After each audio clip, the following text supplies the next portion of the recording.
Thiruvithamkoor Devaswom board കമ്മീഷണറായി N വാസുവിന്റെ മുൻ നിയമനം ഹൈക്കോടതി നിർദ്ദേശം ലംഘിച്ച് കമ്മീഷണർ സ്ഥാനത്തേക്ക് IAS കേഡറിലുള്ള ഉദ്യോഗസ്ഥനെ നിയമിക്കണമെന്ന ജസ്റ്റിസ് പരിപൂർണൻ കമ്മിറ്റി നിർദ്ദേശം കാറ്റിൽ പറത്തിയാണ് ഇടത് സർക്കാർ വാസുവിനെ നിയമിച്ചത്. കട്ടളപ്പാളി സ്വർണ്ണക്കവർച്ച കേസിൽ മൂന്നാം പ്രതിയാണ് ദേവസ്വം മുൻ പ്രസിഡന്റ് കൂടിയായ എൻ വാസു. വിവരങ്ങൾ ഗോകുൽ രമേശ് നൽകും.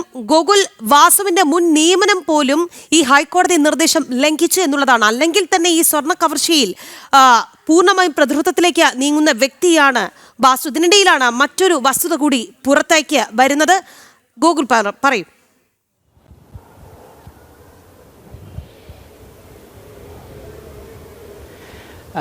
രാഖി, അതായത് ദേവസ്വം ബോർഡ് അല്ലെങ്കിൽ ദേവസ്വം കമ്മീഷണറായിട്ട് എൻ വാസുവിൻ്റെ നിയമനം അത് ഹൈക്കോടതി ചട്ടങ്ങൾക്കും ഹൈക്കോടതി നിർദ്ദേശങ്ങളും ലംഘിച്ചുകൊണ്ടായിരുന്നു സംസ്ഥാന സർക്കാർ, പ്രത്യേകിച്ച് ഇടതുപക്ഷ സർക്കാർ നടത്തിയത് എന്നുള്ള വിവരങ്ങളാണ് ഇപ്പോൾ ഈ ഘട്ടത്തിൽ പുറത്തു വരുന്നത്. അതായത് ശബരിമലയിലെയും ദേവസ്വം ബോർഡിലെയും രാഷ്ട്രീയ അതിപ്രസരം ഒഴിവാക്കാനും ശബരിമലയുടെ മെച്ചപ്പെട്ട പ്രവർത്തനങ്ങൾക്കുമായിട്ട് 1994 ഹൈക്കോടതി നിയമിച്ച കമ്മീഷനാണ് ജസ്റ്റിസ് പരിപൂർണൻ കമ്മീഷൻ. ആ ജസ്റ്റിസ് പരിപൂർണൻ കമ്മീഷൻ ശബരിമലയിലടക്കം പരിശോധനകളും പഠനങ്ങളും നടത്തിയതിൻ്റെ അടിസ്ഥാനത്തിൽ ഈ ചില ശുപാർശകൾ മുന്നോട്ട് വയ്ക്കുകയുണ്ടായി, ഹൈക്കോടതിക്ക് മുൻപാകെ വെച്ചിട്ടുണ്ടായിരുന്നു. അതിൽ ഏറ്റവും പ്രധാനപ്പെട്ടതാണ് ദേവസ്വം കമ്മീഷണർ സ്ഥാനത്തേക്ക് നിയമിക്കുന്ന ആൾ IAS കേഡറിലുള്ള ഉദ്യോഗസ്ഥനായിരിക്കണം എന്നുള്ളത്. അതുകൂടാതെ തന്നെ മറ്റ് ചില ശുപാർശകൾ ഉണ്ടായിരുന്നു. വിജിലൻസ് SP സ്ഥാനത്തേക്ക് IPS തലത്തിലുള്ള ഉദ്യോഗസ്ഥൻ, അങ്ങനെ ചില മാർഗ്ഗനിർദ്ദേശങ്ങൾ ഈ പരിപൂർണൻ കമ്മീഷൻ ഹൈക്കോടതിക്ക് മുൻപാകെ വെച്ചിരുന്നു. ഹൈക്കോടതി അത് അംഗീകരിക്കുകയും അതൊരു നിർദ്ദേശം എന്നുള്ള രീതിയിൽ സംസ്ഥാന സർക്കാരിന് മുൻപാകെ വയ്ക്കുകയും ചെയ്തിട്ടുണ്ടായിരുന്നു.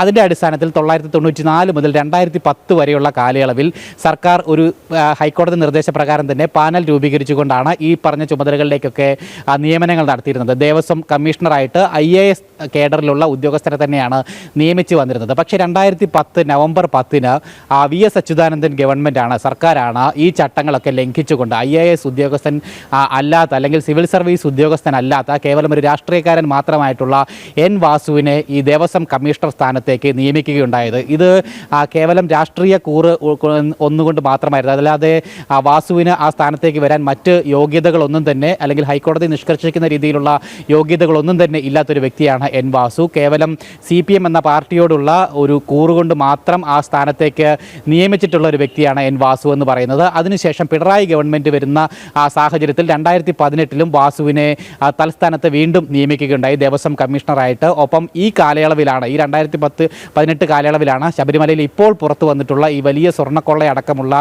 കാര്യങ്ങൾ സംഭവിച്ചത്. അതിന് ഏറ്റവും പ്രധാന പങ്ക് വഹിച്ചിട്ടുള്ളത്, ചുക്കാൻ വഹിച്ചിട്ടുള്ളത് എൻ വാസുവിനെ പോലെയുള്ള ആളുകളാണ് എന്നുള്ള കാര്യമായി അന്വേഷണ സംഘം കണ്ടെത്തുകയും ചെയ്തിട്ടുണ്ട്. എന്തായാലും ഇത്തരത്തിൽ വഴിവിട്ട ഇടപാടുകൾ നടത്തുന്നതിന് വേണ്ടിയിട്ട് എല്ലാ ഒത്താശയും എൻ വാസുവിന് ചെയ്തു നൽകിയത് ഇടതുപക്ഷ സർക്കാരാണ് എന്നുള്ള കാര്യത്തിൽ യാതൊരു സംശയവുമില്ല. അതിനുശേഷം ദേവസ്വം കമ്മീഷണർ എന്നുള്ള ചുമതലയിൽ അല്ലെങ്കിൽ അതിൻ്റെ കാലാവധി പൂർത്തിയായതിനു ശേഷം കേവലം 7 മാസങ്ങൾക്കുള്ളിൽ വാസുവിനെ വീണ്ടും ദേവസ്വം ബോർഡിൽ നിയമിക്കുകയാണ്. അത് ദേവസ്വം ബോർഡ് പ്രസിഡന്റ് സ്ഥാനത്തേക്കാണ് നിയമിക്കുന്നത്. ഇതൊക്കെ കേട്ടുകേൾവിയില്ലാത്ത രീതിയിലുള്ള നടപടികളും നിയമനങ്ങളും ഒക്കെയാണ് സർക്കാരിൻ്റെ ഭാഗത്തു നിന്നും ഉണ്ടായിക്കൊണ്ടിരിക്കുന്നത്. പിണറായി വിജയൻ്റെ വിശ്വസ്തനായിട്ടുള്ള ഒരു രാഷ്ട്രീയക്കാരൻ മാത്രമാണ് എൻ വാസു എന്ന് പറയുന്നത്. അതുകൊണ്ട് തന്നെ ആ ഒരേ ഒരു മാനദണ്ഡത്തിൻ്റെ അടിസ്ഥാനത്തിലാണ് വാസുവിന് ഇത്തരത്തിൽ പദവികൾ ലഭിച്ചുകൊണ്ടേയിരുന്നത്. ഒപ്പം ഈ ക്രമക്കേടുകളൊക്കെ ചെയ്യാൻ വേണ്ടിയിട്ട് കൂട്ടുനിന്ന എൻ വാസുവിനുള്ള ഉപകാരസ്മരണയായിട്ടാണോ ഇത്തരത്തിൽ ദേവസ്വം ബോർഡ് പ്രസിഡന്റ് സ്ഥാനം പിന്നീട് പിണറായി സർക്കാർ നൽകിയതെന്നുള്ള ചോദ്യവും ഇവിടെ പ്രസക്തമായിട്ട് ഉയരുകയാണ്. എന്തായാലും ഈ സ്വർണ്ണപ്പാളി കവർച്ച കേസിൽ, അതായത് കട്ടളപ്പാളിയിലെ സ്വർണ്ണ കവർച്ച കേസിൽ 3ാം പ്രതിസ്ഥാനത്ത്